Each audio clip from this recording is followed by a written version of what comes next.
I feel like if I want to explain Vanguard hardcore, I would need Alright, a script. we're recording now. So, I'm just gonna edit this part out, and I'll just restart.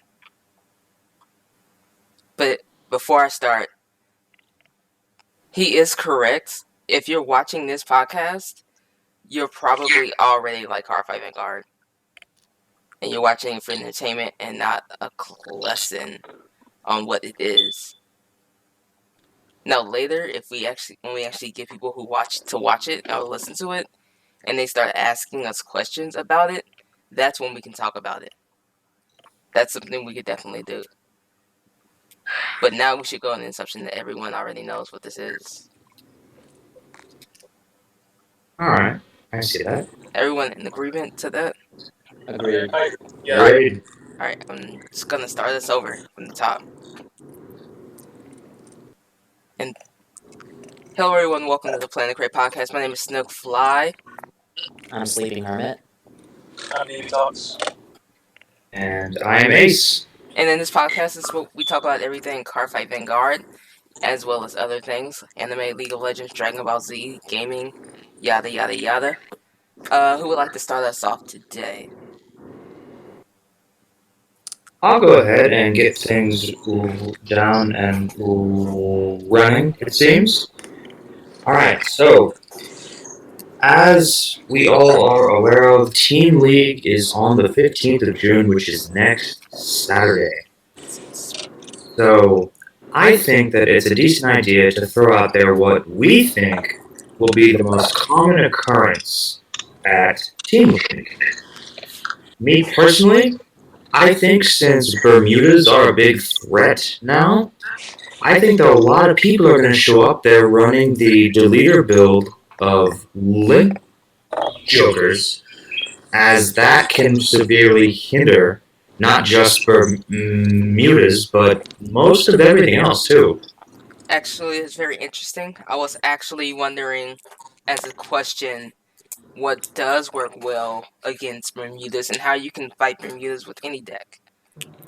Specifically, Oracle Think Tank Witches. Just throwing it out there as a hypothetical. Okay. Well, As I am not, yeah. I mean, I haven't played against Bermudas as of yet. Okay. You all have, and a couple of you have actually beaten Bermuda's deck. So, what are your thoughts and suggestions? Well, I can't say I beat them at their full power, unfortunately, which does irk me, as my opponent had to assist on both matches. However, I can say this. If you can manage to whittle down their hand and then somehow clear their board, as long as they don't have any soul, that's your window to end the game. So if they have soul, they can still do their search. So that's how they win. They win through soul. Well, they win through sheer. They win through sheer mass.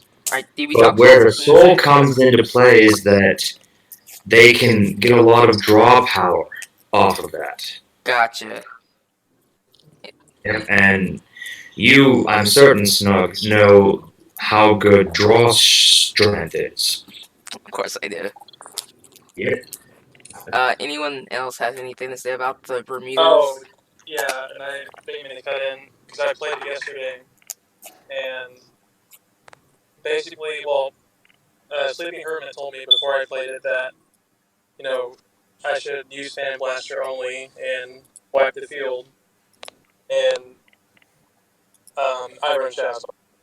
I was trying to do that, but I think my other problem was he would take certain attacks and he'd have plenty of damage to work with, for counterblast. So I think next time I play against Bermuda, I'm just going to try to damage star as well as wipe the field. And I think that's going to be my best strategy. What does our Vanguard Father have to say about that? I'm never getting used to that nickname, nor do I think deserve it. So, of course you do. What we're referring to is the grade 3 Bermuda tribe unit known as Colorful Pastorel Sonata, and Sonata's ability lets her search for any melody unit, like just first unit you come across in your deck. So it's literally like you can't risk a search unless you run out of melody. But her cost is a counterblast and a soul blast. So it plays into both what DB Talks and Ace were talking about. How Ace says, once they run out of soul, they can't do the effect, and DB Talks said how you can damage starve them. If you damage starve them, eventually they run out of counterblast anyways. So don't attack them until you're ready to like end fully. Some clans do that better than others, especially Shadow Paladin, who swing for a minimum of 2 crit every turn if they have the resources needed. Gotcha. Other clans can't do that. When I faced Bermuda Triangle, I was using Aqua Force. Yeah. And I got lucky. What I did was I went second, and I threw down 3 grade 1s, and I did a grade 1 rush. And then when I came to my grade 2 turn, my grade 1s survived the turn, and I shifted them back, and then I went into a grade 2 rush with Algos on the vanguard, Shadow Assault on the rear guard with the Penguin behind him, and then Viviana behind my second rear guard, Lazarus, and yeah, I just grade 1 and grade 2 rushed, and they didn't get any defensive triggers, so I think I'm more lucked out than anything else. But I do believe a key weakness in Bermuda Triangles is they're at their weakest before they get to 3, so that's just my take. Okay. Alright. Well, that's cool. But with that being said, I wonder if will people show up trying to counter Bermudas, or will they show up with Bermudas of their own? I mean, that's a fair question. Which is back onto your topic. Who you said what we think we'll see the most frequent at the tournament, and you said Link Joker the leader build. I'm gonna give my 2 cents, and I think we'll be seeing a lot of Shadow Paladins, Kagero, and Bermuda. I think those are the 3 top clans right now. That's right, because the Great Build just came out, and apparently it's Kagero like a good counter to like Bermuda. I know Shadow Paladins are, but Kagero has to work a little bit more than it's just my opinion because I play Kagero. I think Kagero has to work a little bit more to wipe the board because Shadow Paladins you just use your Vanguard's effect, whereas with Kagero you have to use a whole bunch of different units effects like Burnout or Kimnara or even Berserk Dragon or Full Armor Buster. But yeah, that's my take on it. I don't think there's gonna be any one singular clan we see the most since it's Team League, but I do think the top 3 will be Shadows, Kagero, and Bermuda Triangle. I feel you. I understand. Yeah. Oh, I was gonna add to. Go for it. I think I agree. Before I was gonna say Shadows, Bermuda, and Murakumo, just because of that video. I think it was Solemn Vanguard. I think you might have seen it. Dude, I love Solemn Vanguard. Love to get him on the show one day. Yeah, he did like so. There was like stats for like the most recent tournaments, and Shadows doing the best, but in second place was Murakumo. So, but of course that's with Bermuda, so that's what changed that. Sorry, I had to clear my throat. But yeah, what do you guys think about that? You think maybe top 4, Murakumo will be in there? Oh god, I hate Murakumo so much. See, I would still think Murakumo was the top SL deck. Yeah. Like I'm between the new beasties that came out and Murakumo. I'm actually not sure which is stronger. Dude, their left arrestor, right arrestor is just oppressive. Like, legitimately. It's just so hard to fight against. And then, like, they're the one rear guard they will block to save. And, like, that's the good thing is, like, you're beating their card. You're, like, deleting their hand either way, but it's hard to shield to block against. Which makes it hard for you to, like, actually counter against the move once they all go away. There's 4 of each of them in the deck. Once they're gone, they still maybe have more. So it's really like an uphill battle, especially for me. Again, I play OTT witches, so it's really hard for me to fight against, and I hate it so much. But I hate all the decks that are hard to fight against. Like Joker Brand, I hate it. Aquaforce, kind of hate that too. They keep standing, and they need to just sit down somewhere and leave me alone. Speaking of that, in decks, because there's a lot of things that just came out. The Light of Destruction, Light of Justice, Light of Destruction, is that what it's called? Booster pack? Am I correct in that?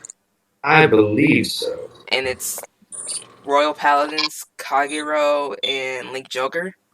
And there's something else, right? Shadow Paladins? No, I think it's the first 3. I thought it was 4 clans in there. Let me check it real quick. Okay.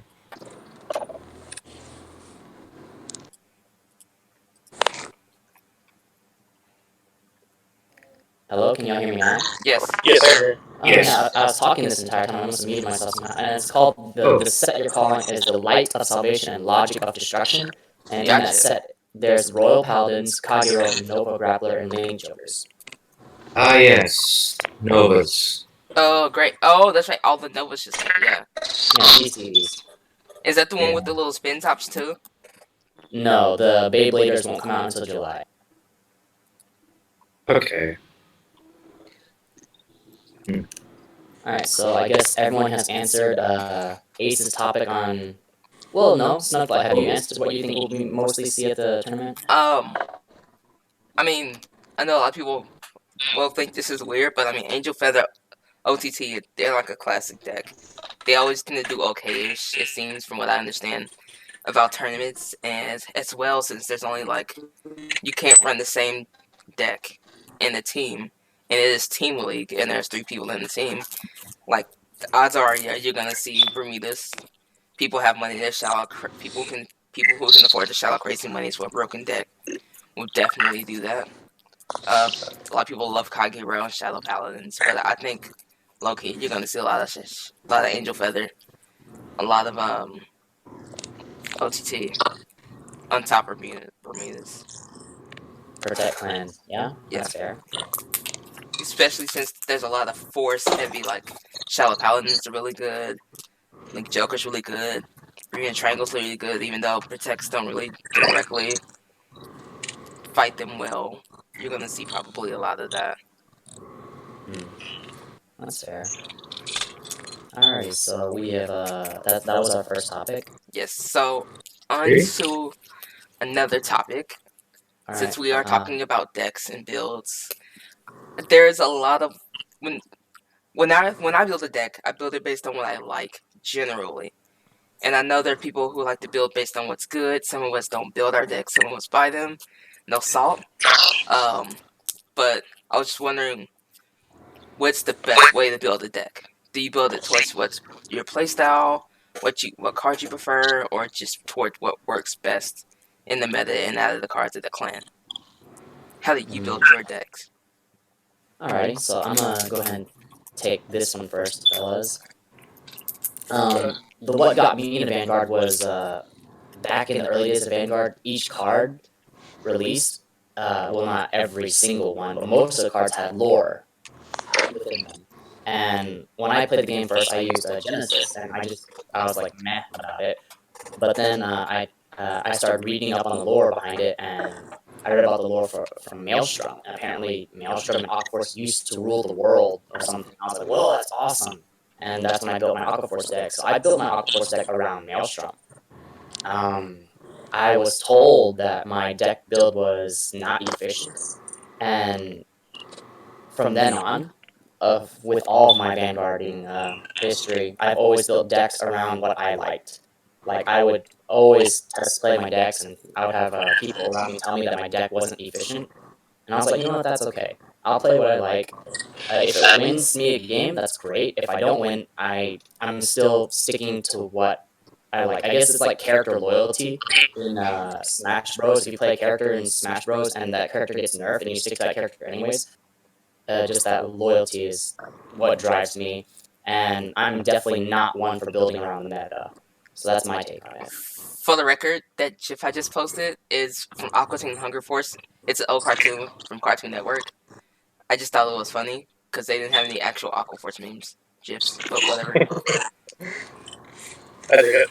I used to watch that. Yeah.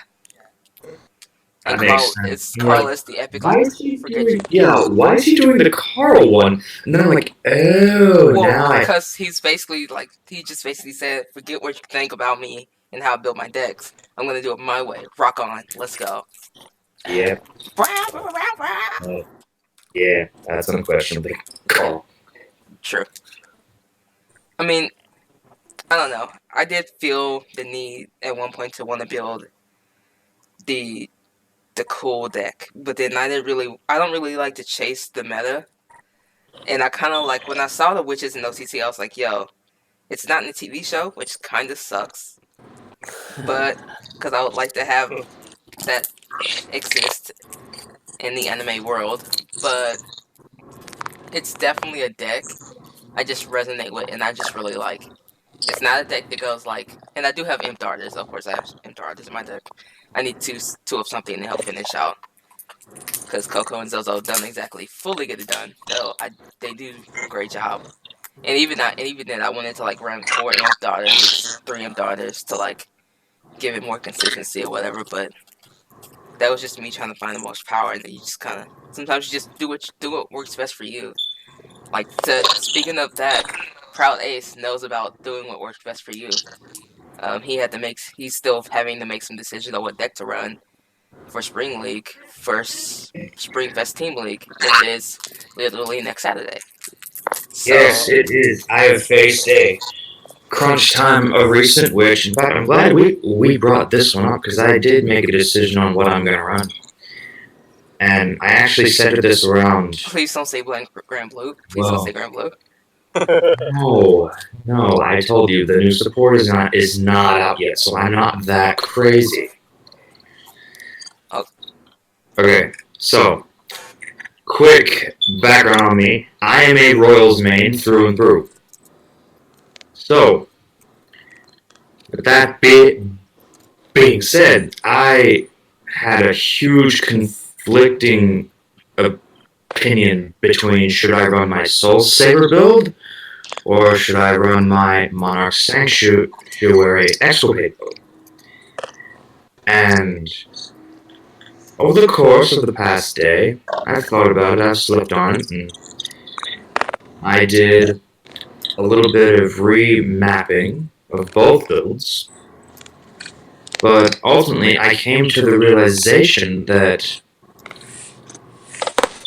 who can truly be saved unless I'm on a throne? Now, relating that back to... Uh-oh. I hear Ego coming in. You're not entirely wrong.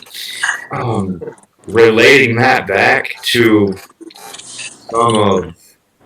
And I believe, Hermit, you may have to correct me on this. I may or may not be wrong since I am no lore expert yet. Again, Standard doesn't have lore. I mean, Oh, also, you're right. you probably need to watch the show to know the lore. But that's beside the point. Yeah.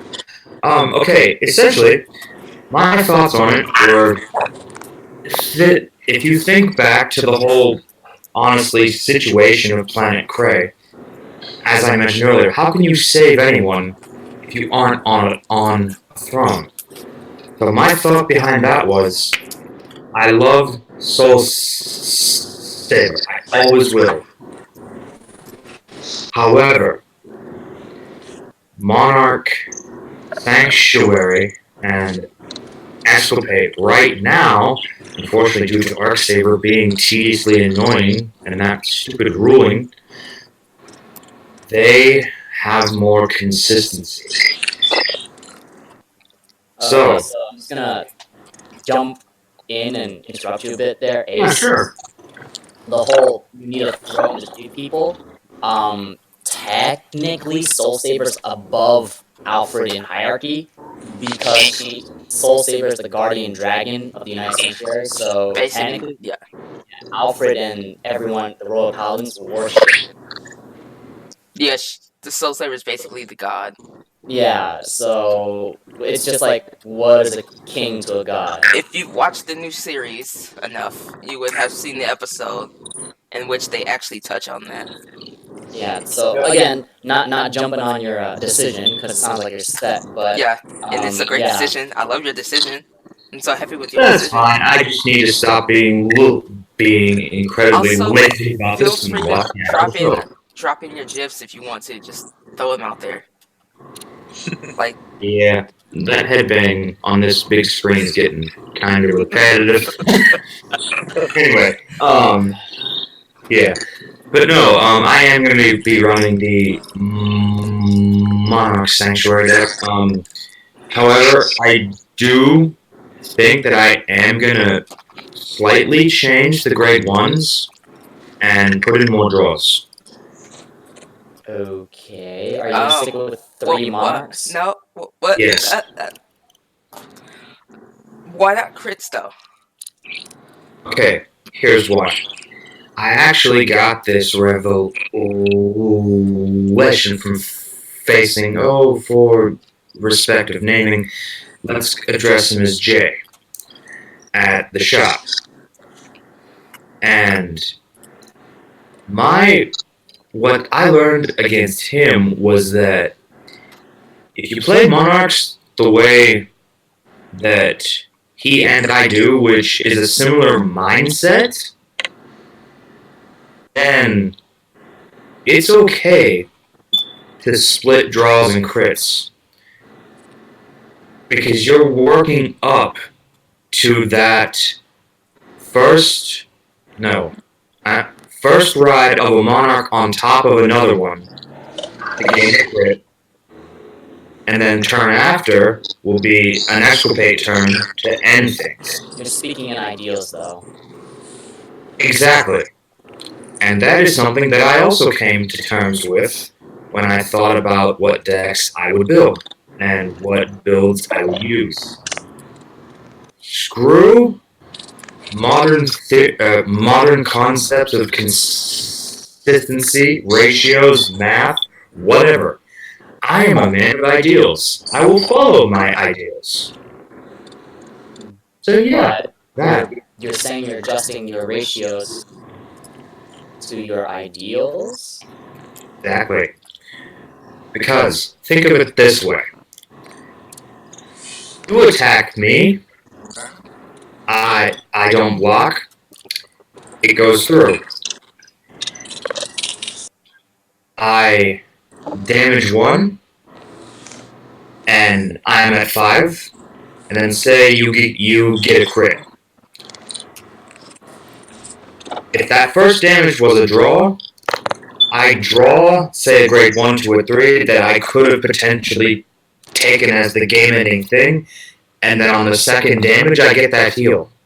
Again, you're speaking in hypotheticals of very low percentage plays. It sounds like you're basing your entire thing off miracle healing, but well, not miracle healing specifically, but I've always been a firm believer of your cards will reflect the bond you have with them as you play.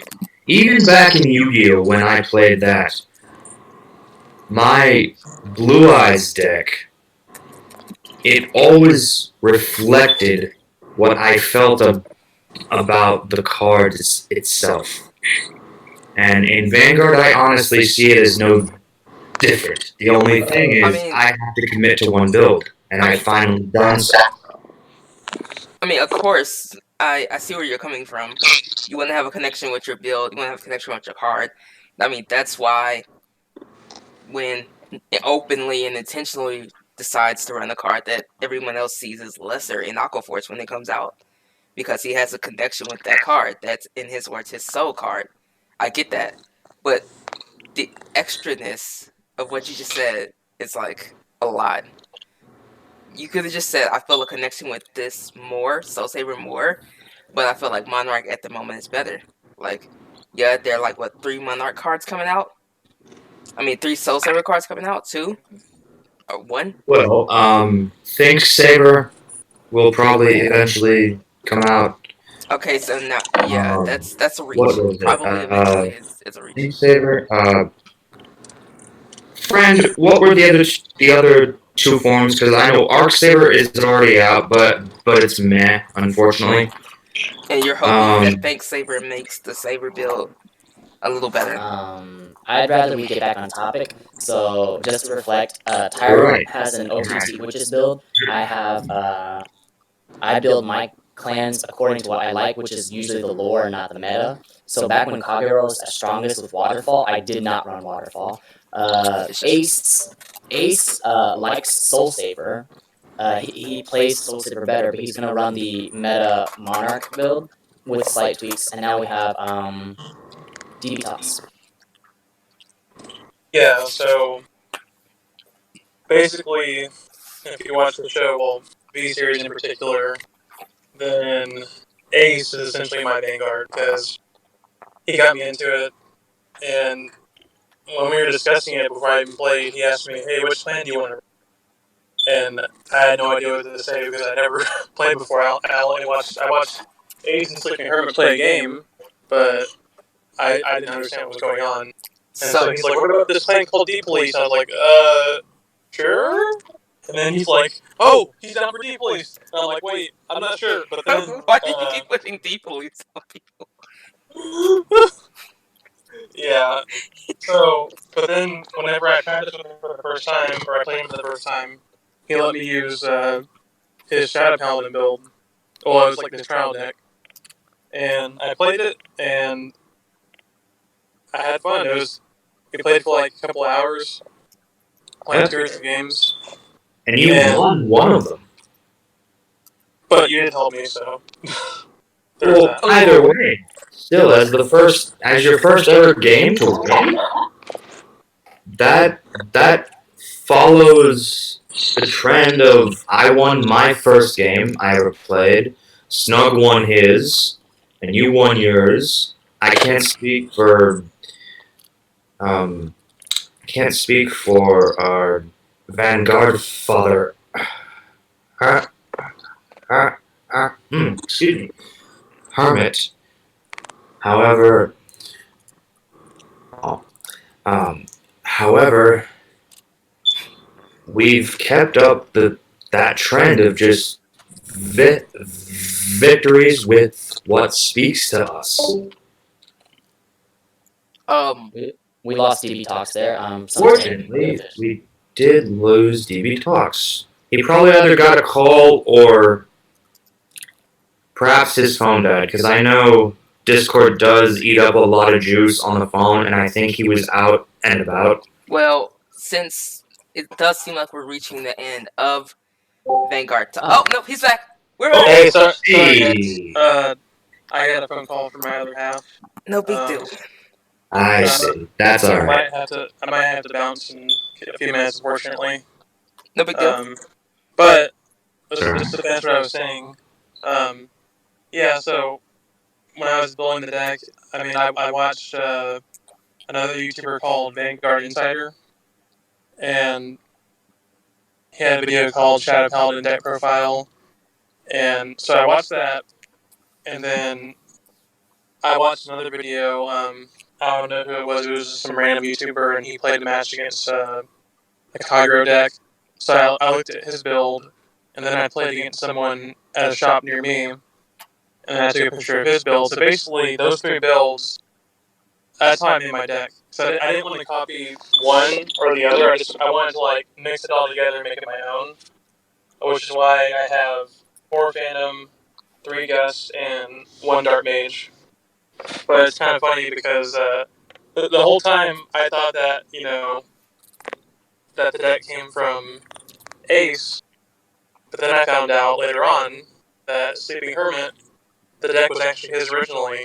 So this is why he is our Van Godfather. Yeah. Which he totally hates, by the way. Yeah. He can dispute that nickname all he wants. It is still his. It is his. Got it. Just like Torchy. Don't even. That is not going to come into this. Oh, it's gonna have to at some point. I'm putting it on the docket as a topic. I all the refuse. But Well, yeah, guys. Well, you don't I have to think tell I the do story. have- Someone else was there. Someone else was there. Oh god, The okay. then Godfather was there for that. When the topic comes up, I'll tell it. Just shush. Well, guys. I think I'm gonna have to bounce though, because my wife needs me. Alright, Alright. DB But Talks, do you guys thank do you you for guys your want me to time. say anything? Thank you for your I time. know. Yeah, thank you for the time. Yep. DB Talks. Remember to Been subscribe to great DB having you. Talks. Yes, he is on YouTube. He is Is hilarious. it capital B, capital D, capital B Talks? There are 2 of them. Make sure you just click on the one with the most subscribers. That will be him. He's also Yeah. older. He's the first DB Talks. The other person can kick rocks. Change your name, bro. One day. Soon. Yeah. Soon. All right. I'll see y'all guys later. Alright, peace out, Take care. Mikey. Thanks for joining us, dude. Bye. Bye. See you next time. Alright, since he's gone, I guess we kind of reached the end of the Vanguard half of the podcast. Would you want to Good. shift to League of Legends? We I'm can definitely do that. I'm sure one of us Sure. has a League of I Legends see topic. no opinions. Yes, I do. In fact. Actually, no, you don't. Sleeping Hermit has a League of Legends topic. You're right. Let him lead the topic. Sounds good. I have a couple of friends who are Smite players who are trying to get into League of Legends, though I guess they had League of Legends accounts from a long time ago. But transitioning from Smite to League of Legends is really hard because you've already had habits from Smite. And, yeah, I think if you want to get into League of Legends, the best way to learn the game is to pick one champion and just play your champion over and over and over and over and over again until you learn your champion. And after you learn your champion, which I guess is one tricking, essentially, after you learn your champion, you use your master champion to actually play the game. So Summoner's Rift. Don't try and learn Summoner's Rift first and then play different champions. I think it's better to try and learn the champion first, then play Summoner's Rift, if that makes sense. Yeah, that's just my take on it. If you want to learn the game, learn your character. Learn what your character's limitations are, their strong points, their weak points, different builds on them. What are you guys doing in the chat? That's awfully distracting. I'm so sorry. I thought it would add to like the fun of the show overall. Oh, okay. I'm definitely. I I'm guess- just easily distracted. I'm guessing No. I guess I'm being the devil. My bad. Nah, don't worry about it. Don't worry. Timo. That makes sense. I think it's real quick though. It's a wise idea to do at least something with the chat, because then we don't want people just staring at a big screen for all the time. So yeah. Touche, bro. Well, Okay. I was gonna say Moon Frere, but I felt like I could say that to you a lot. So Yeah. with the 4 words of French, I know. Alright. Back on thing though. Yes. Yeah. I definitely agree that granted, I myself have never played Smite, so I can't speak for its learning curve. It's But fun. just transitioning from one like online competitive game to another really does kind of make you feel like you're stepping into an alien world. For example, Hello. You're here. Yo, we hear you. You're here, bud. Okay, yeah. That was like Okay. I thought I DC'd or phased out or whatever. Oh, No, you're okay. good. Well, yeah, like when I was a young kid, back when Interrupting Disney you. tried Nope, to. not doing this. Not doing this. Okay. Fine. Essentially, I transitioned from a smaller online game into League, and it was very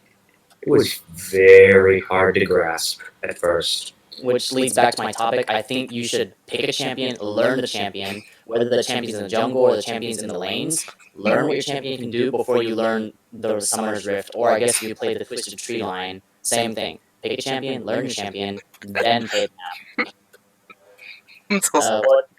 What are you guys' thoughts on my thing, where you gotta learn the champion first before you learn the game?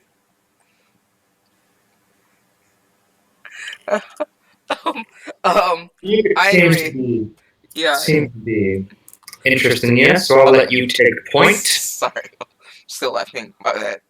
So That's sorry for being alright. insensitive. So sorry.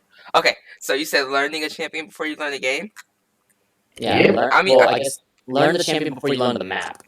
Well, yeah, I feel like if you pick up you get one champion free when you play the game. If you just pick up a champion and you just kind of learn that champion, then yeah, like my first champion was Ash. I don't know what y'all's first champions was, but I think my first champion when I was still playing against bots was Kale. Who? What'd you say, Ace? My first champ was Twisted Fate. TF, gotcha. I feel you. Yep. So, I mean, there you go, and it just, you learn how to use that champion, and you learn the map throughout the practice. So why they say when you start playing, pay a lot of bots. Yeah, I mean, by playing your one champion, you'll learn how to last hit minions. You'll learn when it's okay to ward. You'll learn when to roam. You'll learn when the laning phase is. As you learn your champion, you naturally learn the map through your champion, I guess. Yeah. And so when you're ready to move on to different champions, you have a more general understanding of the map you're on. Okay. Yeah. So yeah, that's my topic on League of Legends. If you're new to League of Legends, so what would you suggest? Actually, oh sorry, I didn't mean to cut you off. I thought you were finished. No, I was done. I'm good. If you're new to League of Legends, learn the champion. Is what you were saying? Yeah, learn the champion before you learn the overall game. It's kind of like my background's a fighting game gamer. I like playing fighting games. And how do you get good at a fighting game? You learn the fighter that you're using. Mm-hmm.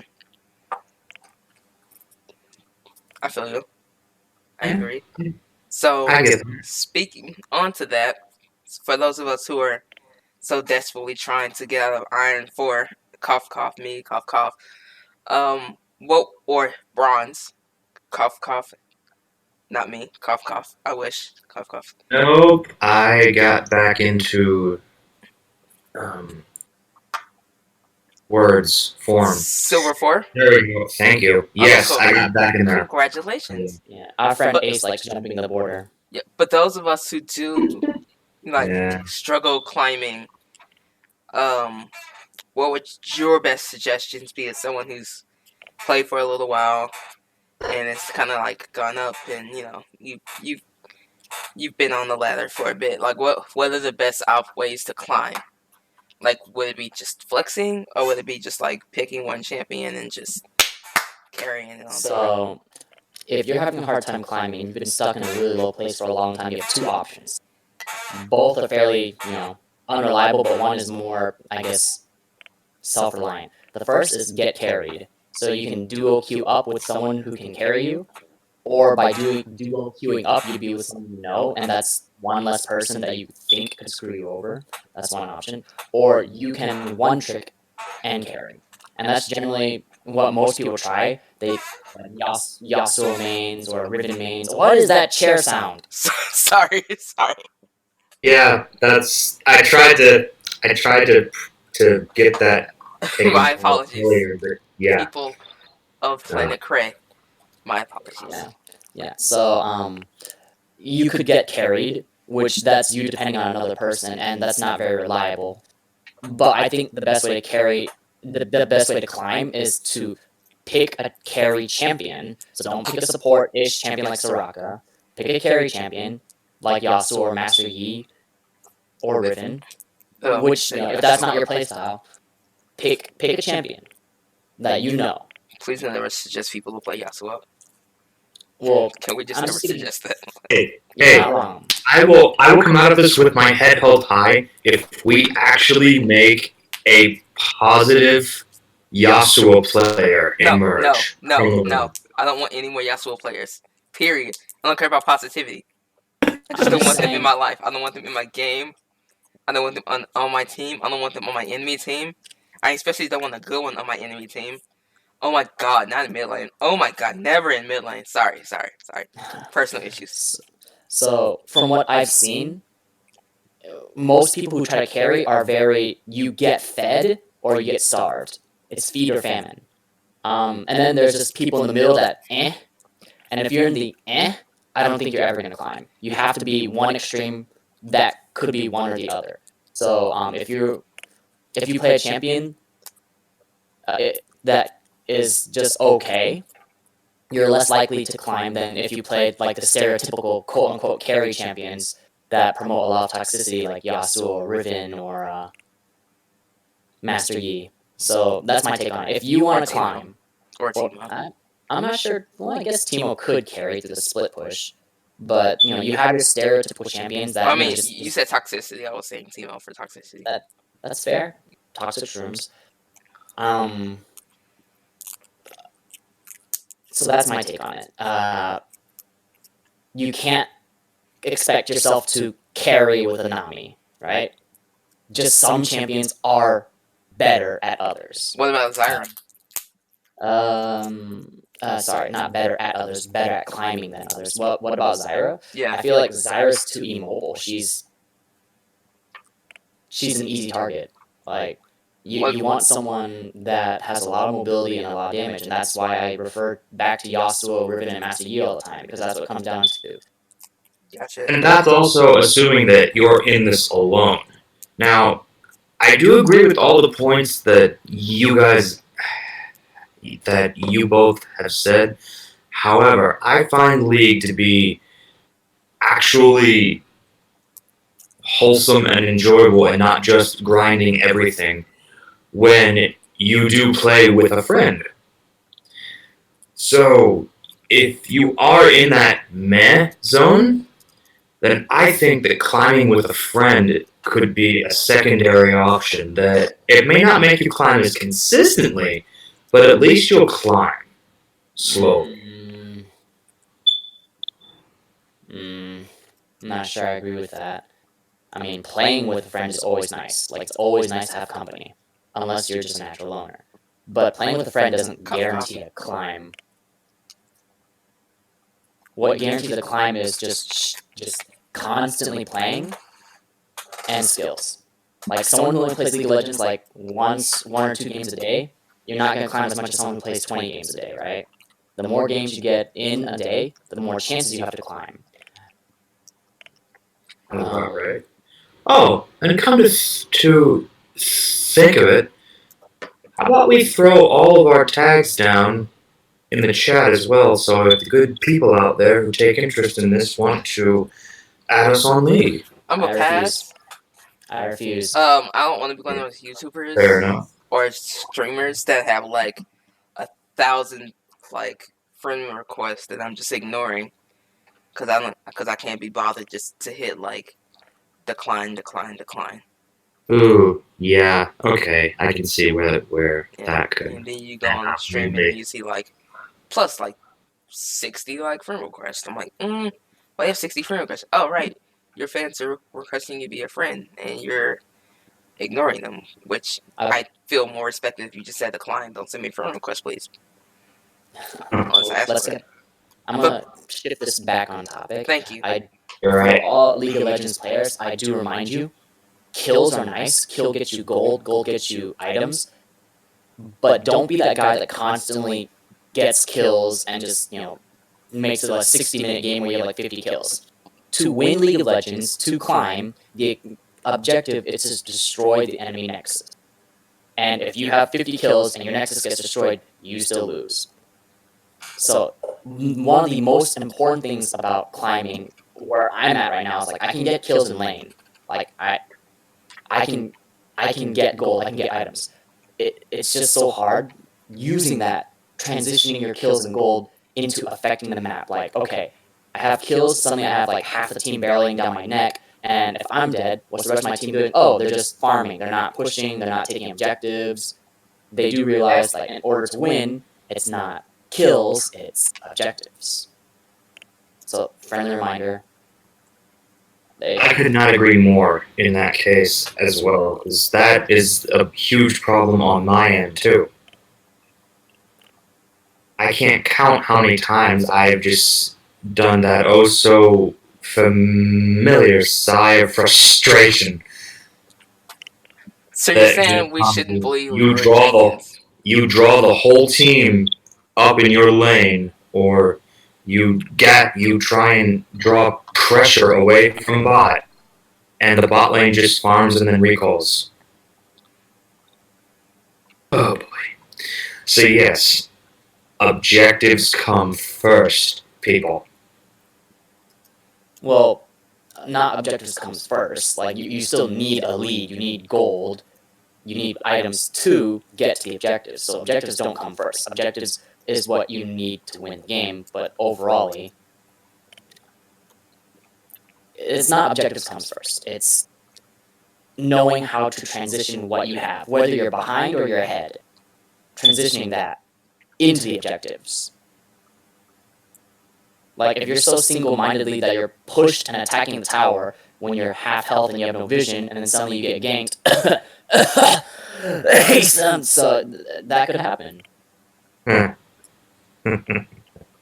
Yes, I certainly agree.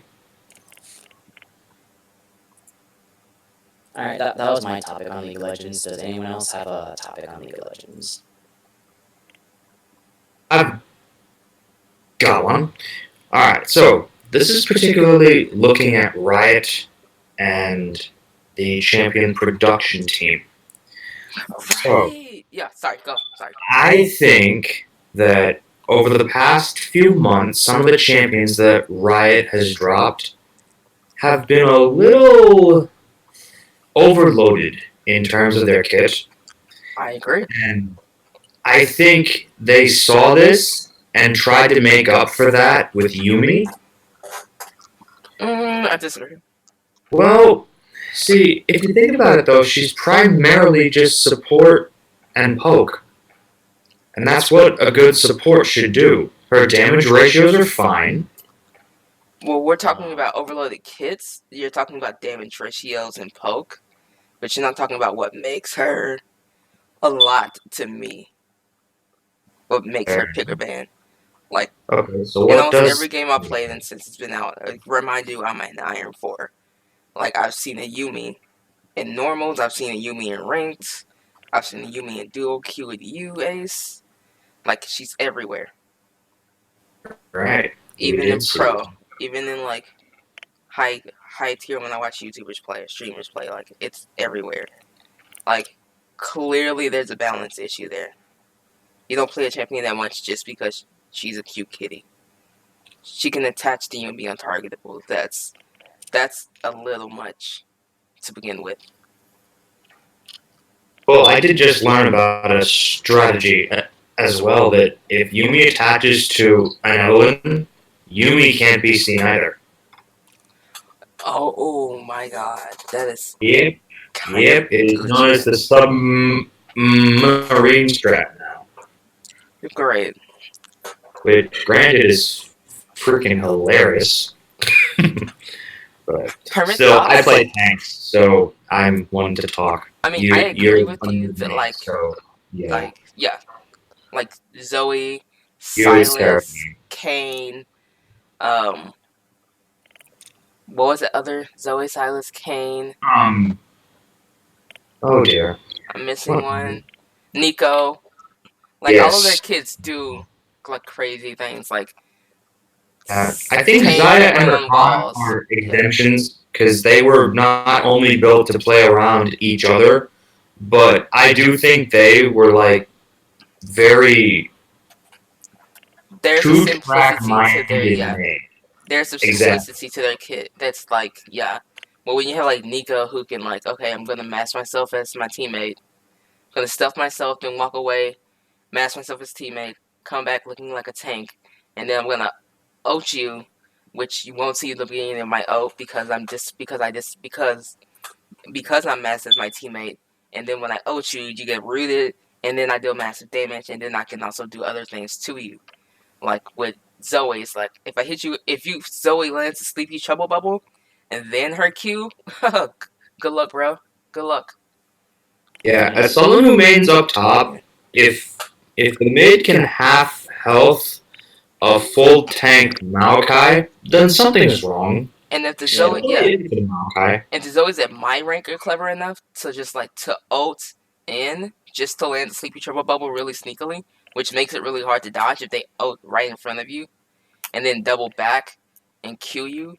Like, yeah, that's instant like 75% damage. So I'm gonna jump in and interject. I think the question now becomes is, do you have an idea for a kit and you design your champion around that kit, or do you have a design for your champion first, and using the champion's design, do you make the kit revolve around the champion design? I think for Nico, I think the idea was I would like to have someone that can do this. Like, I want to have someone that can like change how they look to like an ally or an enemy, and then they build around that her kit, which I think they did a great job with the kit. I just think it also does a lot. Like, there's a decent chunk of utility in the kit, and then also the damage. If I may, Yes. It's just 10 years ago, esports weren't really a thing. Yeah. League of Legends is not the only esport out there anymore. Nope. And if a kit is loaded, more often than not, if we're complaining about it, if we're talking about it, it's generating discourse. And True. it's generating discourse, it's garnering attention. And that's what a business wants to do. A business doesn't want to become irrelevant. A business doesn't want, silence. You're not The wrong. more we talk, the more we complain, the more we are in awe, the more a pro can do on the big screen and generate hype, the more relevant League of Legends stays. And that's what I think it comes down to. If you feel like a kit is loaded, or if you feel like a champion was released over buffed or under buffed or gonna need to be hot fixed, you gotta remember it's what draws in that hype. It's like, oh my goodness, that champion just did that and that and that, and then they did that. That's insane. I mean, who's gonna get hyped up with a Tryndamere? Oh wow, look at Tryndamere auto attack. Oh, he auto attacked in. He spun. Wow, he auto attacked. He spins. And I think that's what it comes down to. If a kit is unique or overloaded, it's trying to generate attention.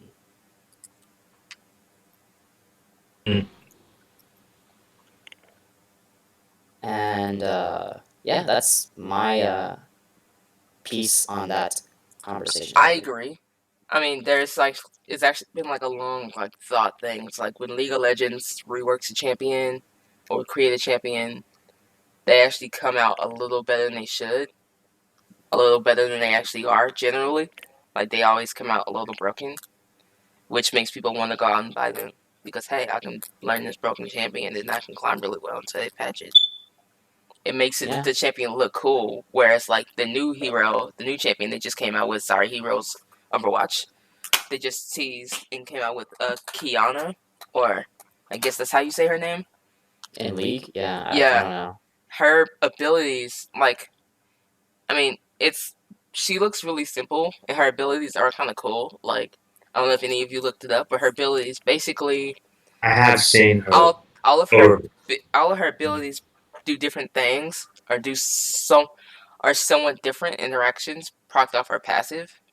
Her Q is basically 3 abilities, but it depends on her elements. She's like the keeper of the elements, so. And her element is based on where you are in the map. Not exactly her element. Yeah, true. That's how her ult works. Like, if she ults you through a wall, through a brush, while in the river, you're gonna proc 3 different effects on her ultimate. And her Q her Q does something different based on her ultimate, and some of her other two abilities work around her passive as well. And so all her passive does is allows you to click on an area, and you consume that element. So if you in the river, you click on the river, you consume that element, and now you're infused with that element. And so that does something different when you attack. When you she has an E that dashes towards an element. Her E, it's her E. Her E, you click on the element, and you get a dash, a short dash after you click. So you click on the wall, a short dash, and then your Q does something different. Then her W is, I believe, just a dash that clicks on an enemy, and then does some damage based on her passive, whichever element she's using. And it's cool. And she's a melee champion, probably top lane, mid lane. I mean, she's auto attack bit heavy, but like she does look really simple. So as much as She seems assassiny to me, which I potentially, if it does roll out like that, I really don't like it. Because me and assassins, no. That's all I'm saying on that. Why? You play tanks. Well, yes, but either way. Okay, so I'm gonna go ahead and say Snugfly.